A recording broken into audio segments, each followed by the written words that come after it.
Oh, she feels good, boys. She feels freaking good. Well, if you're like myself and you got AT&T, it's a nationwide blackout right now, so I have no service, but thankfully, even though they couldn't get a hold of me, they're here, boys. 3 days after buying this bad boy, she is here, 9 a.m. We got plenty of time to put it together, start riding. What's up, guys? So it's probably safe for me to say we've all tossed around the idea of getting a Honda Grom. This is my buddy's bike right here, and they look like an absolute blast. There's only one thing that's kept me from getting one, and that would be the price tag. Coming in at about $4,000, that's a hard pill to swallow for such a small bike that you're just gonna goof around on, right? But what if you could get one for less than half of that?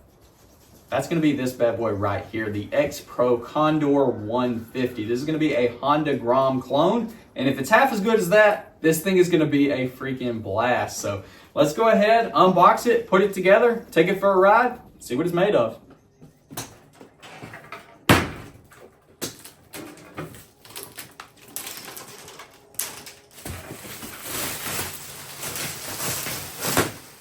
Looks like we got a little impact right here. Hopefully everything is good inside.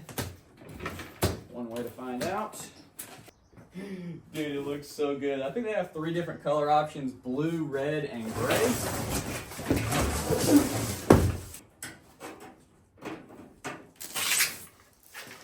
It took a pretty big impact right here on the back. Thankfully that's not the front where our forks could have gotten messed up. So hopefully all is good. But it's going to be 10 mil bolts all holding the crate together.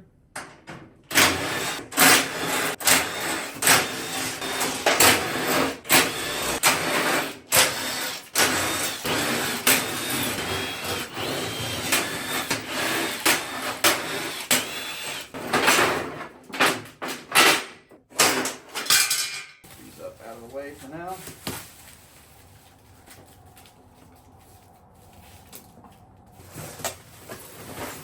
Dude. Okay, it's a Vader 150. Why was I calling it a Condor? Vader? I thought it was a Condor. I'm not sure. Maybe they changed the name. Maybe I'm just goofing. Either way, it looks freaking sick as crap. Oh my gosh. That is awesome. There's our keys, our pamphlet. And now we want to go ahead and detach it completely from the crate. So we've got a bar going through here. Looks like it's going to be loose enough just to do it by hand, depending on how much this thing weighs.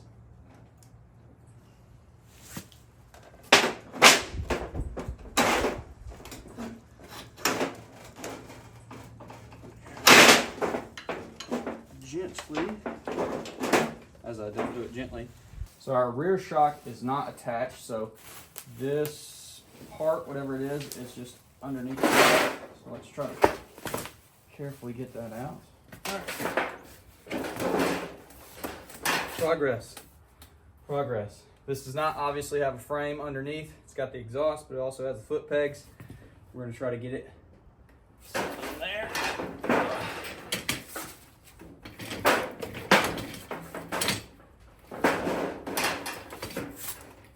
Holy crap. All right, don't drop. Let's get her balanced. You got this little stopper that's holding your brake pads apart. You want to go ahead and remove that before trying to slide your wheel in there. All right, so before you freak out thinking you're missing this black spacer on this side, you're not. It's actually this metal spacer, which is in your box. You just want to go ahead, slip that into there. And then here's our speed sensor, which we just want to ever so carefully, if I can do it. Then you can go ahead and carefully get your rotor into your brake pads, get it lined up, run the bar that you removed from the crate earlier through there, just like that. And then we're gonna tighten it down once we do a little brake check on it. And make sure your sensor has got this little notch in between these two. That's what's gonna hold this into place. Now we're gonna go ahead and attach our rear shock to our swing arm. So take this nut and bolt out. It's gonna be a 9/16 and a 1/2 inch. And we're gonna scoot this thing back in order to get this to push up so we can get our shock in. All right, hopefully y'all can see. I'm just gonna put some weight on this thing, get it to sit down. line our shock up. Just gonna get this bolt in. Easier said than done.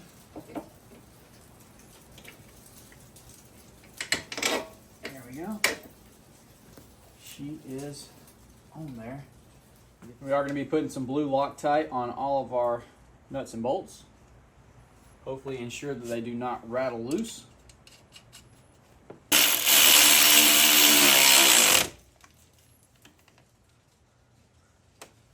ahead and get this bar off so we can install our handlebars.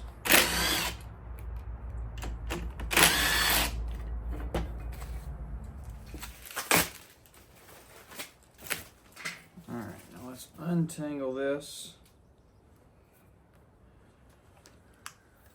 Spin that all the way around. We do not want our throttle cable in any kind of kink, which it's loose, which is fine. You don't want it to break. They only can go on one way because they are offset. And then it's going to be, I believe, an 8 mil. Maybe it said 6 mil. Double check.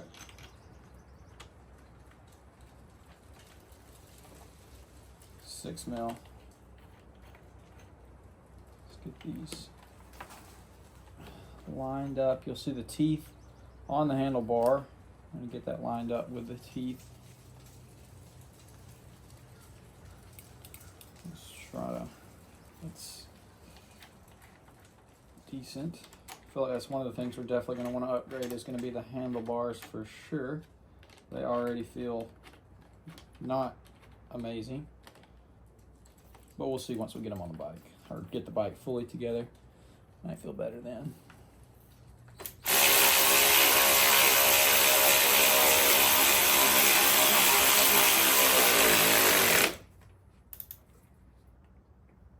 Now we're going to go ahead and take our controls using a Phillips head screwdriver, take it apart so we can put it onto the handlebars. You might notice this hole right here. There's actually a little dowel pin on the inside of here. Make sure you line it up perfectly. There we go. Finally got her in there. I was trying to pull it too close to the grip. It's gonna be an 8 mil for your clutch lever.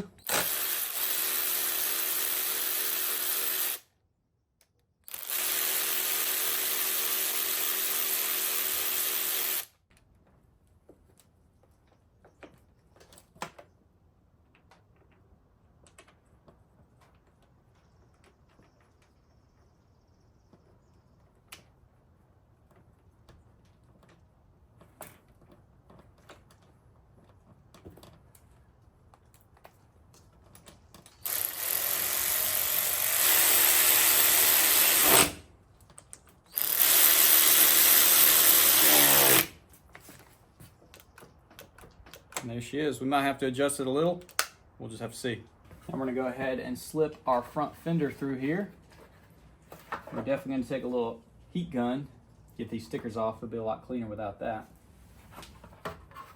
Just gonna line it up right here. Grab our hardware, bolt it down. Then we're gonna have 2 brackets, one for our speed sensor, one for our brake line. Now to mount this, you got some metal washers. I believe those go behind. And then you have these rubber washers, which are going to go right here so you don't break your plastic, but you can still get it tight. And you don't want to go crazy tight with this. It's not necessary.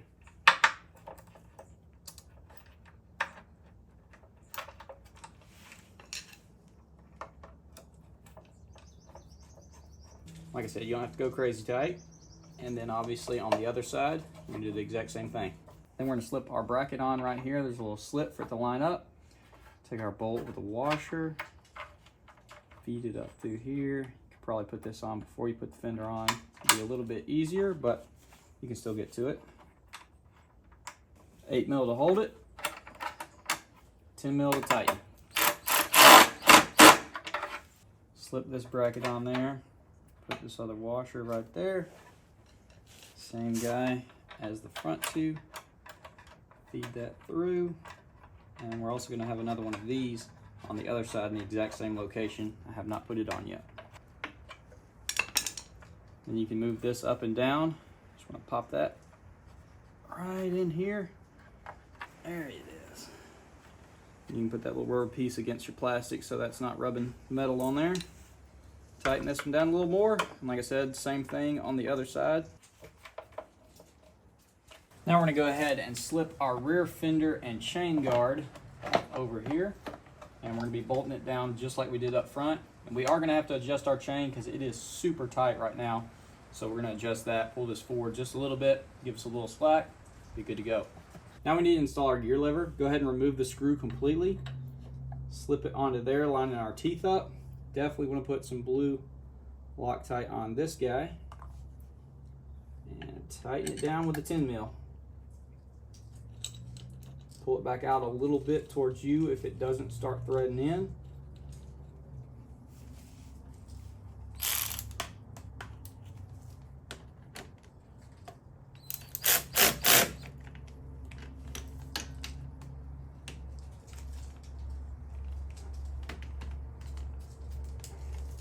There she is.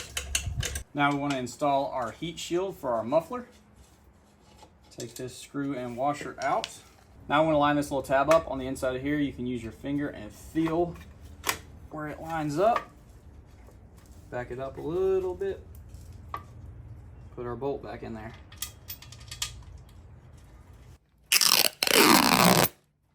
Now if we take our really cool key, take our seat off.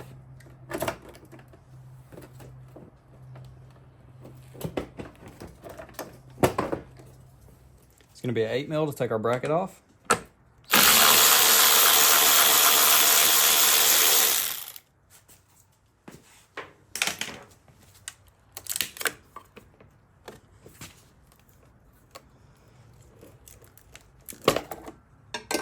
Sit this down in here, nice and easy. Not really sure why this is like this. Seems a little backwards, but I've already tried the battery the other way and it didn't love that, so I guess we're just gonna make this work right here. This zip tie right here, we'll stick another one on there, but we need some more line out of our negative. We're gonna go underneath.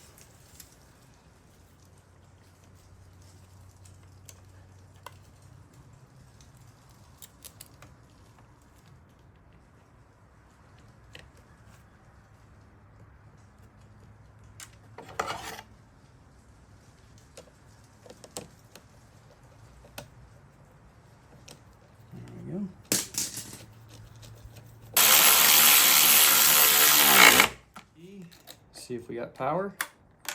We do. Holy crap. High beams, low beams. Horn, brake light. Brake light is working. Only on this. Only on our hand. It's not working on our foot at the moment. So these bikes do come pre-oiled, but it's basically just a shipment oil. X-Pro does say to go ahead and change it out for some 10W40 motor oil once you get it before starting it.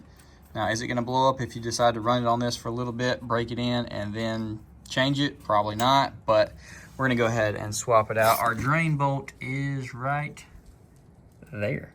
It's going to be at 11/16. We're going to go ahead and capture all of it. That way we can measure it and see exactly how much we need to put back in the bike.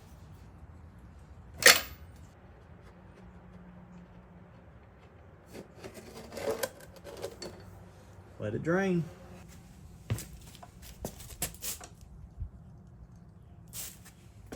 sure to lean your bike over. As you can see, once doing that, we've got a bunch more coming out. Now we're gonna go ahead and pour all of our oil into here so we can get a measurement. It's probably gonna be right at 1 quart, but we wanna be for sure. Our 1,000 milliliters, it's a little over 32 ounces, which that's a quart, correct? Now, I do normally get the Mobil 1 motorcycle oil, 10W40. They didn't have it at O'Reilly's and I didn't feel like driving anywhere else, so we got some Castrol 10W40 motor oil. Should be fine. Get our break-in done, swap over to the other stuff.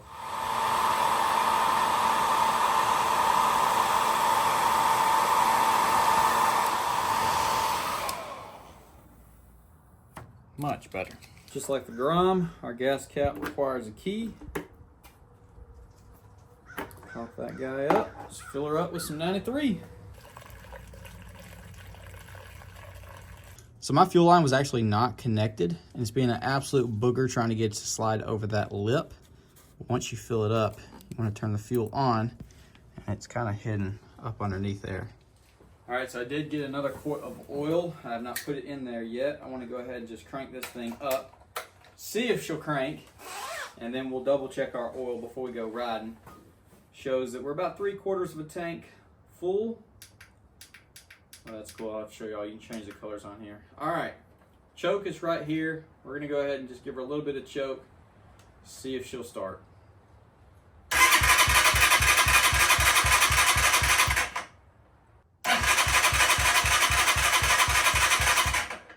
Sounds like we are not getting gasoline. Well, last y'all saw the bike would not crank, and my theory of it not getting fuel turned out to be correct. So we've got the bike pretty much torn all the way apart as far as the body panels and stuff, which is kind of a pain in the butt because you got to take the back off to get the front. It's a bunch of bolts and stuff. And then these two are right here and right here are actually plastic screws, like they expand kind of like a push pin. Had to cut those off on the back side because they would not, they were just free spinning, they wouldn't back out.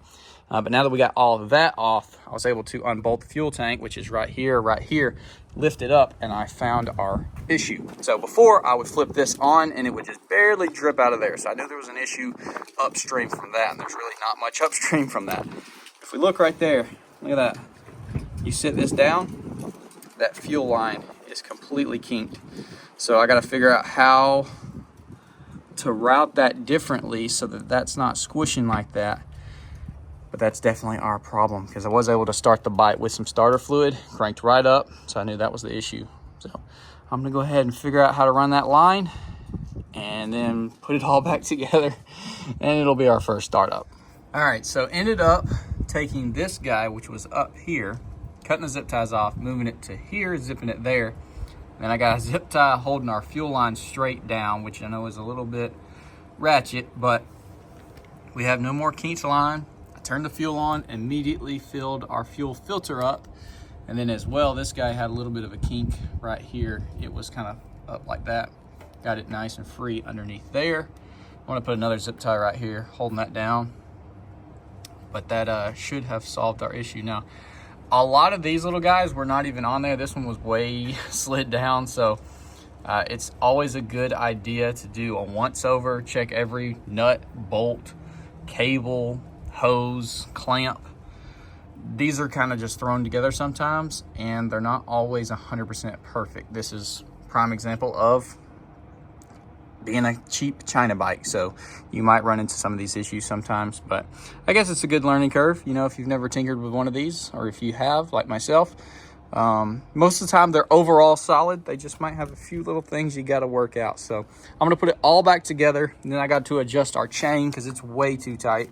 It has no slack, which on both sides, you just loosen this nut, loosen that, loosen this, and then we'll tighten this, moving this tire forward, giving our chain more slack. That'll be good. And then we got to put air in the tires because they're flat as well. Double check our oil. Probably going to add a little bit because I haven't. And then we should be ready for our first startup and go for a ride. Good old China bikes, boys. Just spotted something that could have been really bad. Look how loose this bolt is. I literally can spin it free with my hand, and that's holding our forks on. Yeah, double check your bolts, boys. Double check your daggone bolts, especially the crucial ones that are keeping you in one piece.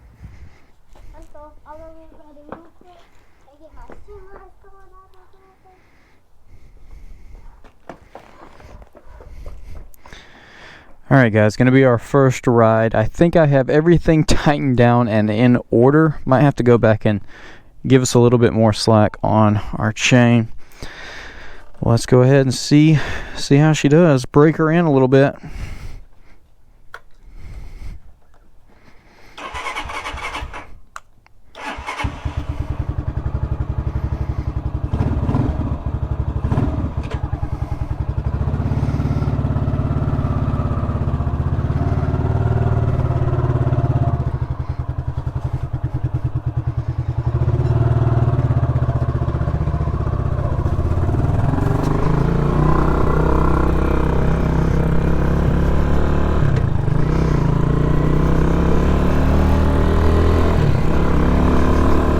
Try not to go out here and crash on these freaking street tires.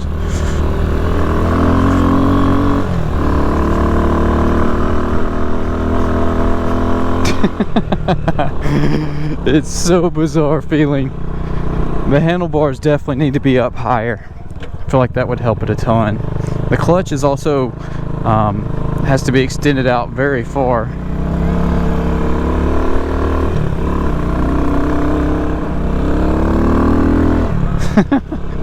It sounds good.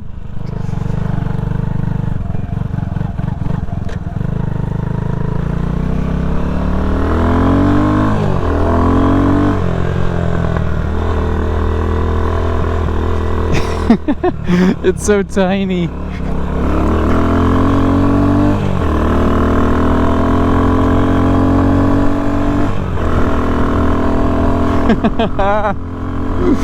Oh my gosh.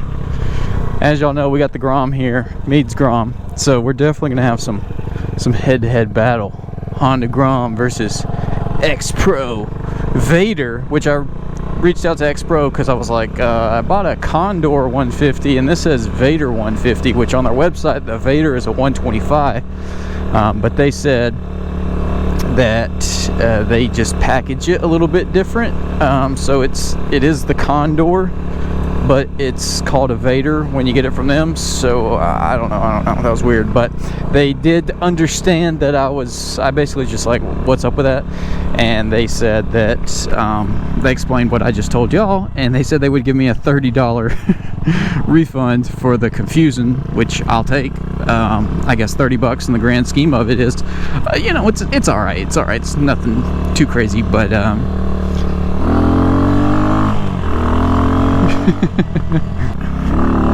hey, it actually pulled it actually pulled the front wheel up. All right, we gotta go back. Watch this freaking loop it right here, right in front of Knox. First ride. Our brakes, rear brakes are working.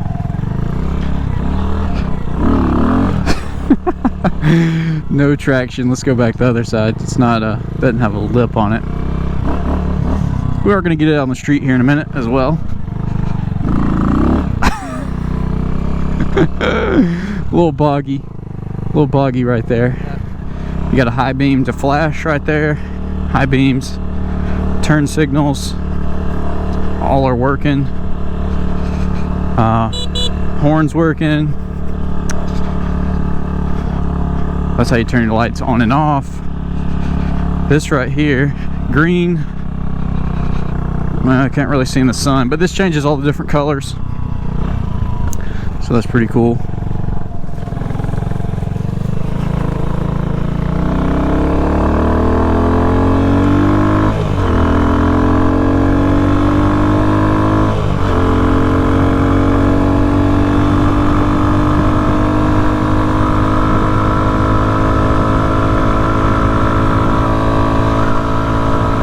We're not pegging her. I'm just cruising. Oh, she feels good, boys. She feels freaking good. Oh, got that BMW pop crackle tune. Oh yeah, dude.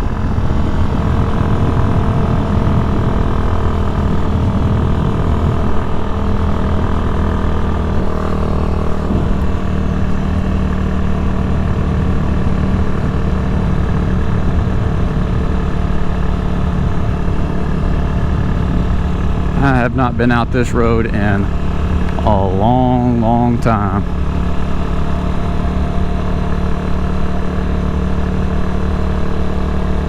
And our MSO and bill of sale and everything should be in within a couple days, because I do want to go ahead and get a tag for this thing.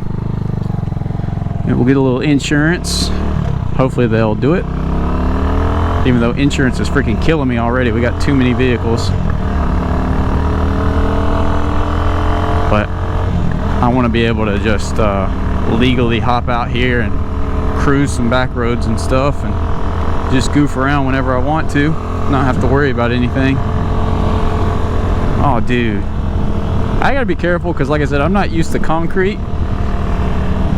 I'm used to dirt, which is not predictable, but I don't know.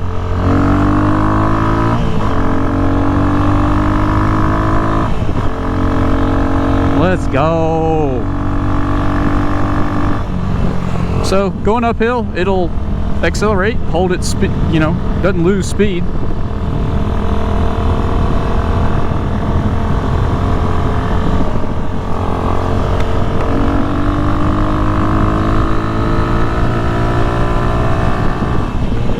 All right, we're chilling. I don't want to freaking over rev it, blow it up day one. But yeah, dude, this thing's, it's fun. It's nimble, whip it around.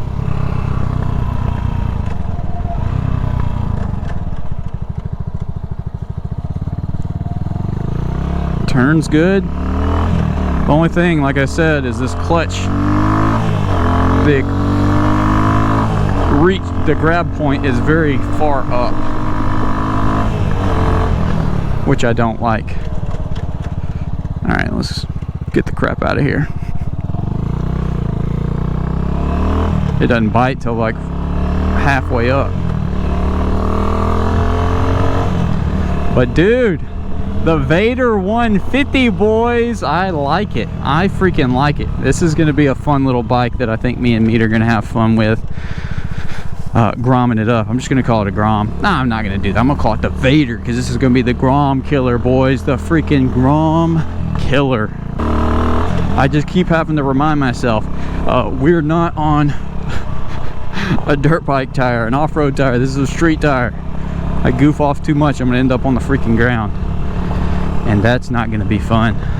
I told Knox I was about to be back, and we're gonna go out in the back field and ride, so I'm gonna go ahead and get the Templar X out and go do a little riding in the dirt. But dude, I'm pretty stoked. That was a good first ride. So now that we got it, you know, somewhat figured out a little bit better, got everything to my knowledge so far worked out kink wise, I'm gonna go back over it with another nut and bolt check just to ensure nothing came loose on the first ride or I didn't miss anything. But dude, I'm stoked with it.